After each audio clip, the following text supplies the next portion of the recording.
আব্বা, তুমি না পারলে আমারে দায়িত্ব দাও, আমি বদলানি।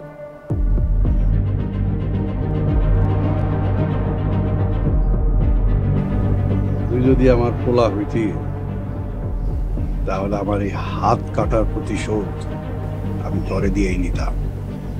আব্বা, আমি মায়া দেখে কি তুমি আমার দুর্বল মনে করছো?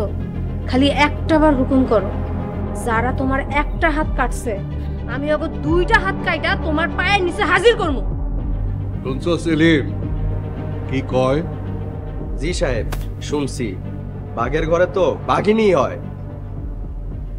আব্বা, আপনি আমার একটা সুযোগ দেন, তারপর দেখেন আপনার এই মাইয়া আপনার লেগে কি করে। না না না, মাথা গরম করা যাইব না।